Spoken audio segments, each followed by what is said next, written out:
The summons. Commander Haldranik stared at the unmarked communication device in his quarters, its surface gleaming with the unmistakable seal of the Galactic Emperor. After 15 years of military service across the outer colonies, he'd never received a direct order from the throne itself. The message was chillingly brief: report to Outpost Solaris 1. Mission classification, absolute. No return scheduled. 3 days later, Hal's transport ship emerged from hyperspace near a desolate asteroid field.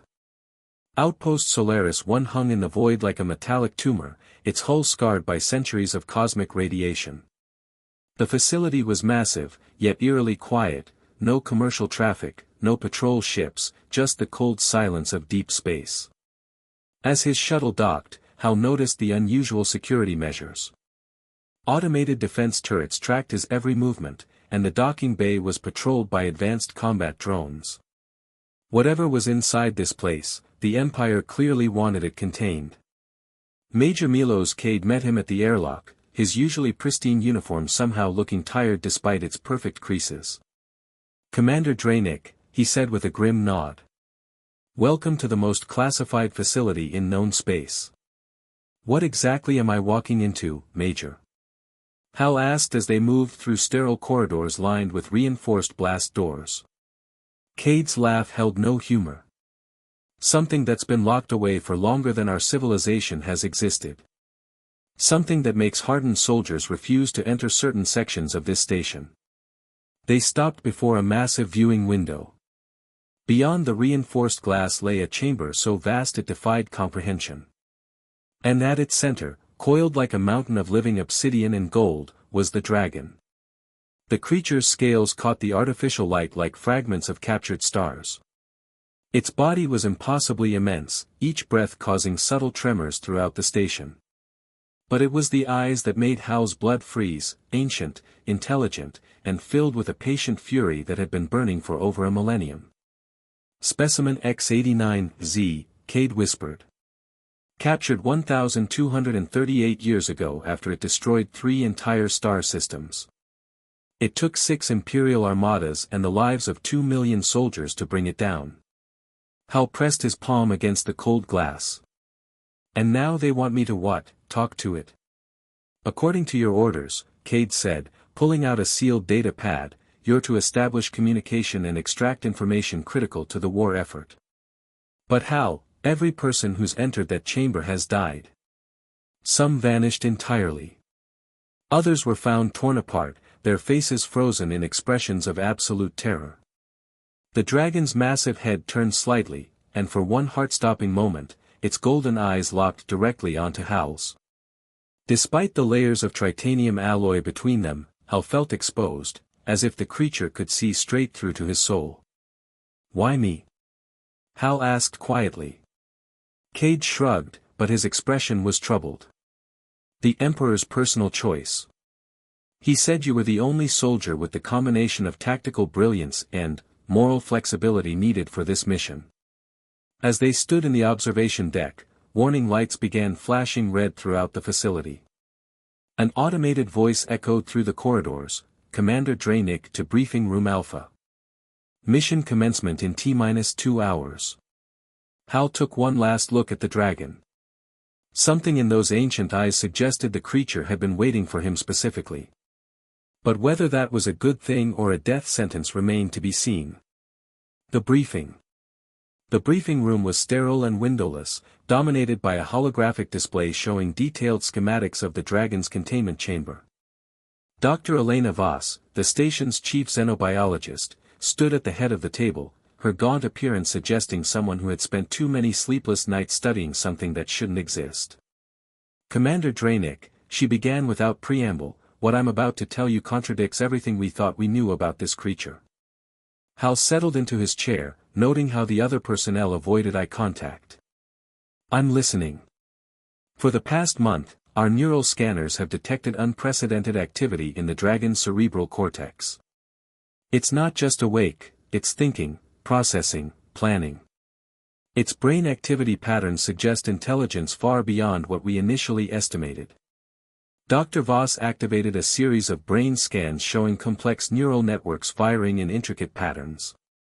This creature isn't just an animal, Commander. It's a sentient being with cognitive capabilities that rival our most advanced artificial intelligences. Cade leaned forward. So we've been keeping a prisoner, not a specimen. Precisely. And that changes everything. Dr. Voss's voice dropped. 3 days ago, we detected something even more disturbing. The dragon has been learning our language. Not just comprehending, actively studying our communications, our behavioral patterns, our technology. Hal felt a chill run down his spine. How long has it been doing this? Unknown. Possibly decades. Possibly since the moment it was brought here. She pulled up another display showing electromagnetic readings. It's been passively absorbing every radio transmission, every conversation, every data transfer within a 50-kilometer radius.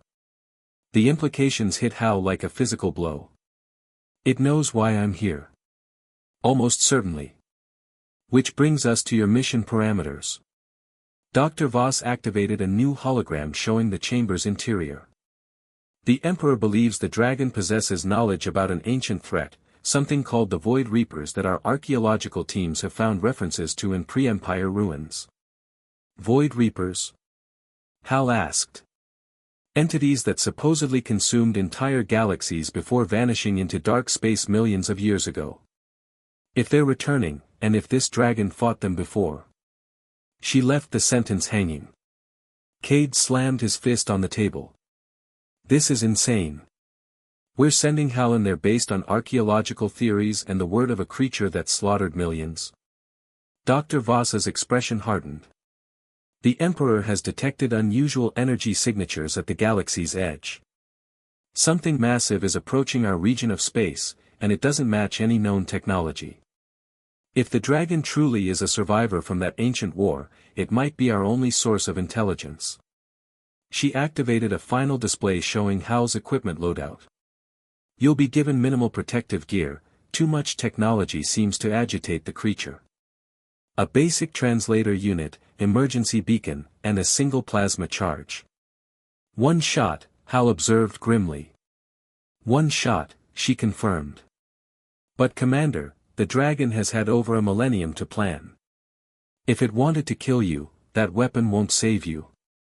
Your only protection is the possibility that it wants something from us as much as we want something from it. The briefing concluded with emergency protocols and extraction procedures that everyone knew were theoretical at best. As the team dispersed, Cade pulled Hal aside. There's something they're not telling you, he said quietly. I accessed some classified files. The dragon wasn't captured through conventional warfare. Hal raised an eyebrow. What do you mean? It surrendered. After destroying those 3 star systems, it simply stopped fighting and allowed itself to be imprisoned. The question is why? As if summoned by their conversation, the facility's AI announced, Commander Draenick to Airlock 7. Containment breach protocols are now active. Mission commencement in 30 minutes. Through the corridor windows, Hal could see the dragon's chamber. The creature had raised its massive head and was staring directly at the observation windows, as if it could hear every word they'd spoken. The hunt was about to begin, but Hal was beginning to suspect he might not be the hunter. First contact. The airlock hissed shut behind Hal with a finality that seemed to echo through his bones. Before him stretched a corridor lined with warning signs in dozens of languages, all conveying the same message: beyond this point lay certain death. The containment chamber's blast door was 3 meters thick, scarred by what looked like claw marks from the inside. As it cycled open, Hal stepped into a space so vast it had its own weather patterns. Wisps of condensation drifted near the ceiling like clouds. The dragon lay coiled at the chamber's center, its body forming a small mountain of midnight black scales edged with gold. Each scale was larger than Hal's torso, and they seemed to shift and shimmer with their own inner light. The creature's breathing was deep and measured, each exhalation creating currents in the chamber's artificial atmosphere. Hal stopped 30 meters away, close enough to establish communication but far enough to potentially dodge if things went wrong. He activated his translator unit and cleared his throat. "I am Commander Hal Drainik," he began, his voice sounding small in the vast space. "I've been sent to speak with you." For several heartbeats, nothing happened. Then, slowly, the dragon's massive head lifted from its folded claws. Eyes like molten gold fixed on Hal with an intensity that made him want to flee. When the creature spoke, its voice was a deep rumble that seemed to vibrate through the chamber's very walls. "I know who you are, little soldier. I have been listening to your kind's whispers for longer than your bloodline has existed." The translator worked flawlessly, but Hal realized the dragon was actually speaking in perfect Imperial standard, its pronunciation more precise than most native speakers. "You've been studying us," Hal said, fighting to keep his voice steady.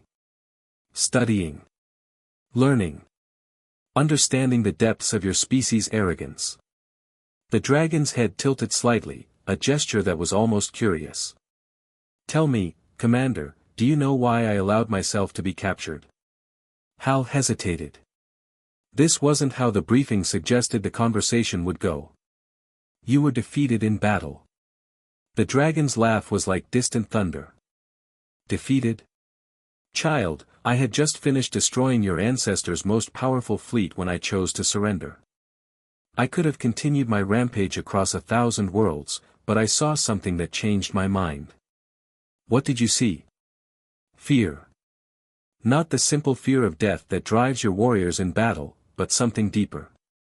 Your ancestors feared not just my power, but what I represented, the knowledge that they were not alone in this universe, not the apex predators they believed themselves to be." The dragon shifted, its massive form moving with surprising grace. "I realized that destroying your kind would teach them nothing. But imprisonment would give me time to observe, to understand, and perhaps to prepare you for what is coming." Hal's blood ran cold. "The Void Reapers." The dragon's eyes blazed brighter. "So your scientists have found the ancient warnings?" "Yes, the devourers of light, the silence between stars. They consumed my homeworld, my people, entire civilizations that had flourished for millions of years. And now they return to finish what they began. Why should we believe you?" Hal asked, though part of him already did. "Because, little soldier, you have no choice. Your empire's instruments have detected them at the galaxy's edge, a darkness that moves between stars, consuming everything in its path. You have perhaps 50 of your years before they reach this sector." The dragon rose to its full height, its head nearly touching the chamber's ceiling. Despite every instinct screaming at him to run, Hal stood his ground. "Your emperor sent you here believing I would provide information to help you build weapons, create defenses.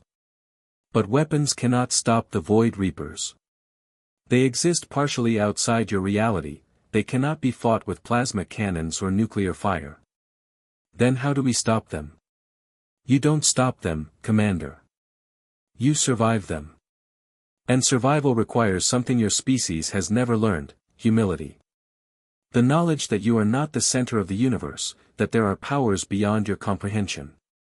The dragon lowered its massive head until it was level with Hal's, only meters away.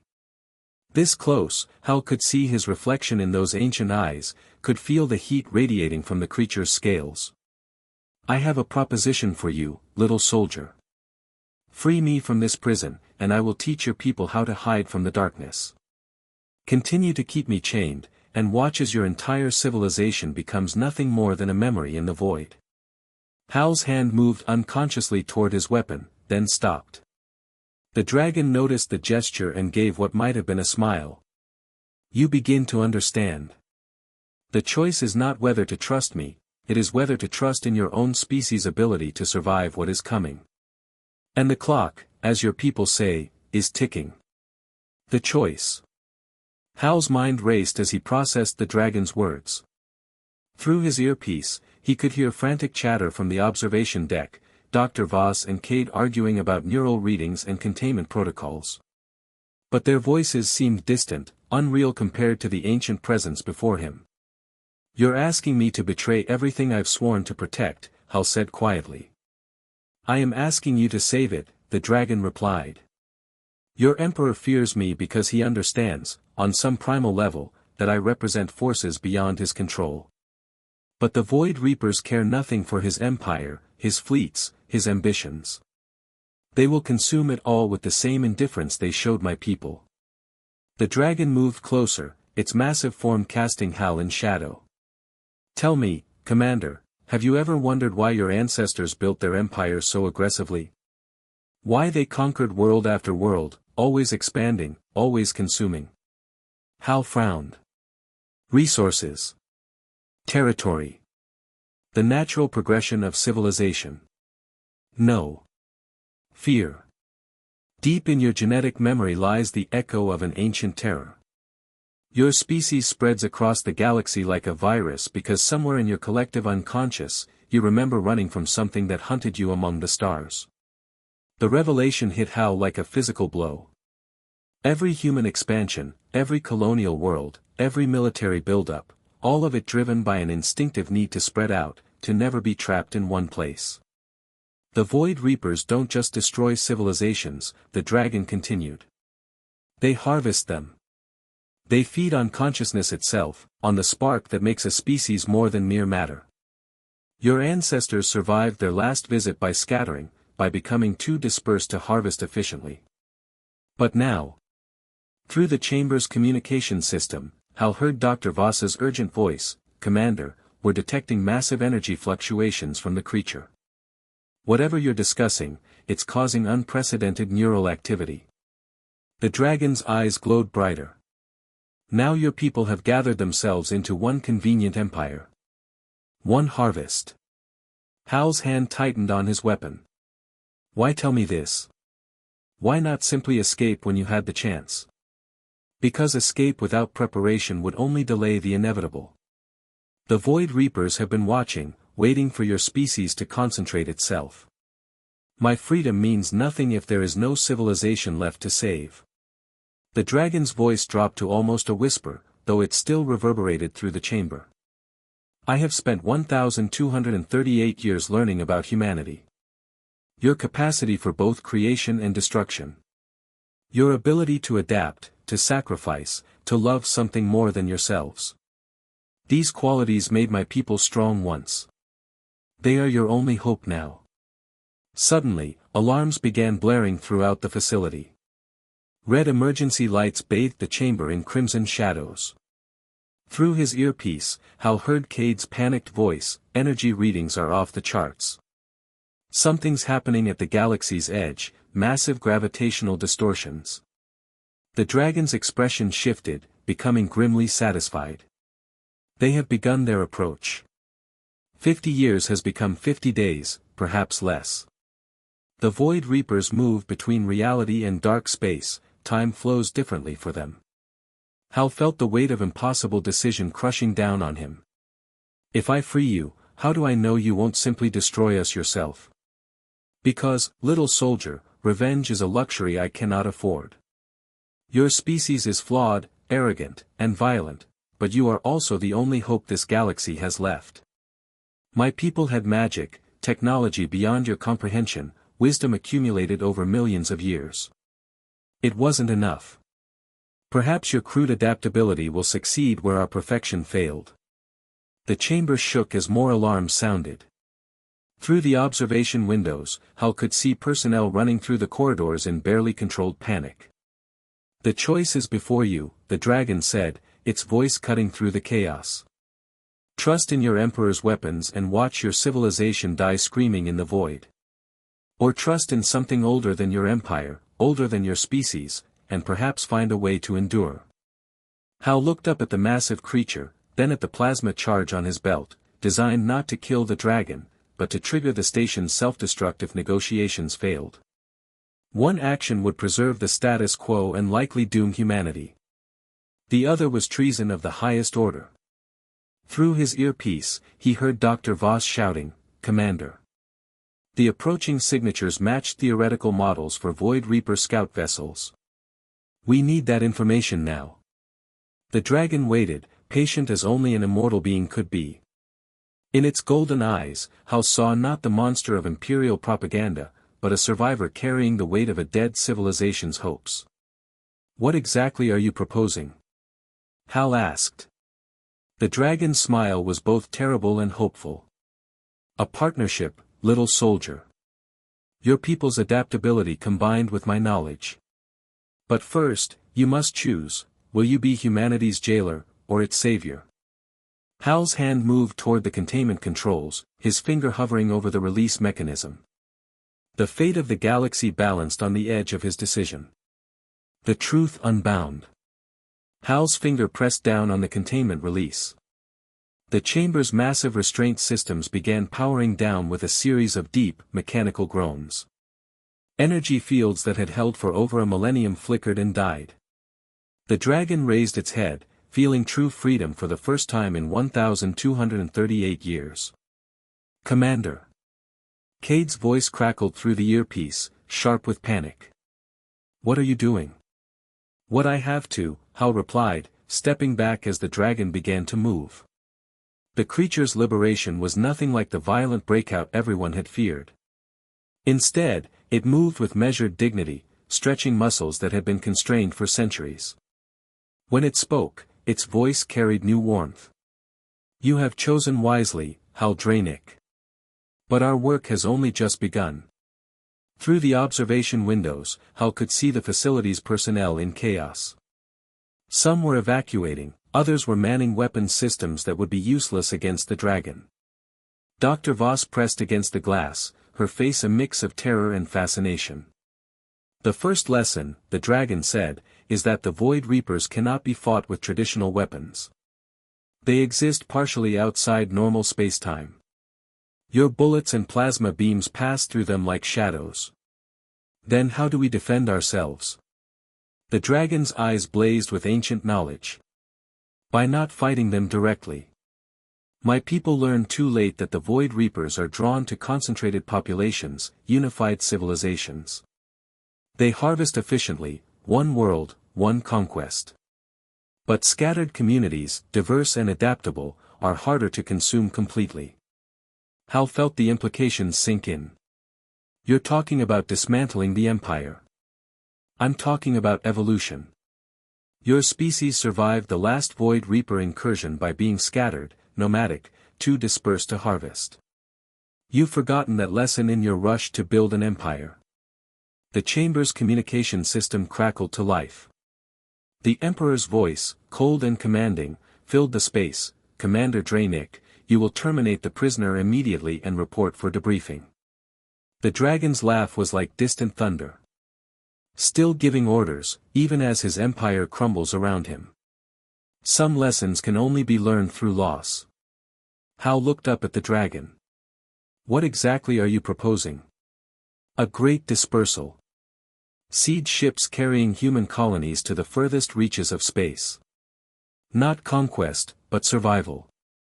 Small communities that can adapt, hide, endure.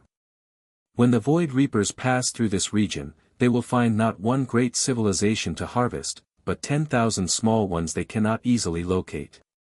The station shook violently, and new alarms began sounding. Through the windows, Hal could see the night sky itself seeming to ripple and bend.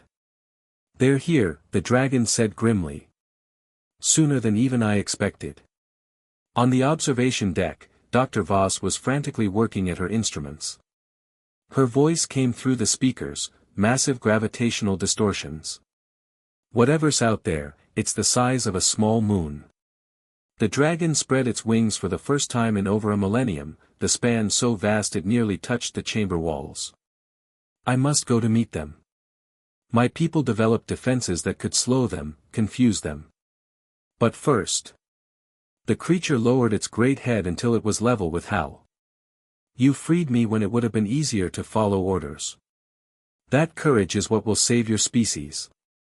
Remember, the Void Reapers feed on unity, on centralized power.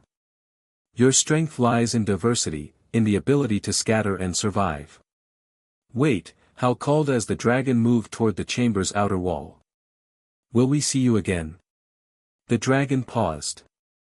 If your species chooses survival over empire, if you learn to value endurance over conquest, then yes. But first, both of us have work to do. With a gesture almost too quick to see, the dragon created an opening in the chamber wall, not destroyed, but temporarily shifted, as if reality itself had bent to accommodate its passage. As it launched itself into space, Hal caught a glimpse of its true majesty, a creature of living starlight swimming through the cosmic void. Through the facility's external cameras, he watched as the dragon flew towards something that hurt to look at directly, a patch of space where light seemed to die, where the stars themselves appeared to be screaming. Hal activated his communicator. "Dr. Voss, Cade, begin evacuation procedures. Not just this station, but send warnings to every human world. Tell them the truth, all of it." "The Emperor will have us executed for treason," Cade replied. "The Emperor's reign is ending whether he knows it or not," Hal said, watching as the dragon engaged something invisible in the darkness between stars. "Our job now is to make sure something survives to remember what humanity was, and what it could become." 3 days later, the first of the new siege ships launched from hidden shipyards across the galaxy. They carried no weapons, no imperial banners, only small communities of humans willing to scatter to the furthest reaches of space. The official reports listed them as lost to navigation errors. The dragon had been right about one thing: the Void Reapers did come, sweeping through the core systems like a tide of living darkness. But when they arrived, they found not a unified empire to harvest, but 10,000 scattered communities already disappearing into the vast spaces between stars. Humanity endured, not as conquerors, but as survivors. And somewhere in the depths of space, an ancient dragon continued its eternal watch, guardian of a species that had finally learned the most important lesson of all: sometimes, the greatest act of courage is knowing when to let go. The end.